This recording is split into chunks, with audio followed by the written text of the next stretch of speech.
छत्तीसगढ़ के उप मुख्यमंत्री अरुण साहब ने कहा कि राज्य सरकार वन डिस्ट्रिक्ट वन स्पोर्ट पर पहल लागू करेगी।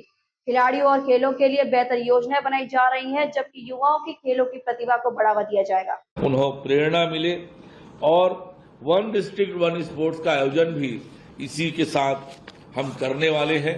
तो ये लगातार खेल और खिलाड़ियों के लिए, खेल और खिलाड़ियों के बेहतरी के लिए हमारी सरकार योजना बनाकर लगातार काम कर रही है। साथियों, आप सबको पता है कि छत्तीसगढ़ की जो भौगोलिक स्थिति है, छत्तीसगढ़ का जो खान पान, रहन सहन और जो प्रकृति है, नेचुरल रूप से, प्राकृतिक रूप से हमारे युवा शारीरिक रूप से, मानसिक रूप से बहुत मजबूत होते हैं। और खेल का वातावरण हमेशा से छत्तीसगढ़ में गांव-गांव तक, सुदूर अंचलों में रहा है। जब मैं भी गांव में पढ़ता था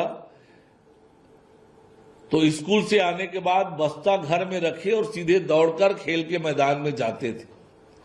वो वातावरण फिर से बने, फिर से हमारे युवा खेल के मैदान में ज्यादा से ज्यादा दिखे, इसको लेकर भी हम बहुत गंभीरता से प्रयत्न कर रहे हैं। इसके लिए अन्य विभागों के साथ हम समन्वय बनाकर भी बातचीत कर रहे हैं कि गांव में खेल की गतिविधि लगातार बढ़े।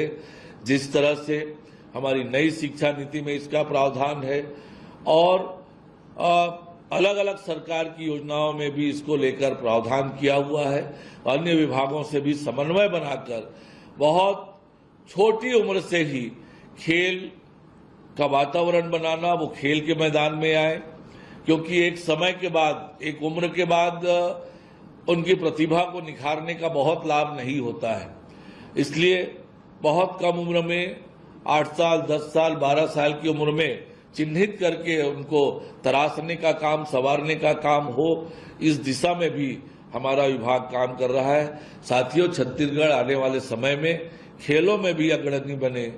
खेल कि हमारे जो खिलाड़ी हैं लगातार अंतर्राष्ट्रीय स्तर पर जो पदक दिला रहे हैं, स्थान बना रहे हैं, उसमें लगातार वृद्धि हो, इसके लिए पूरी ताकत से हमारी सरकार काम कर रही है। आपके कोई प्रश्न हो तो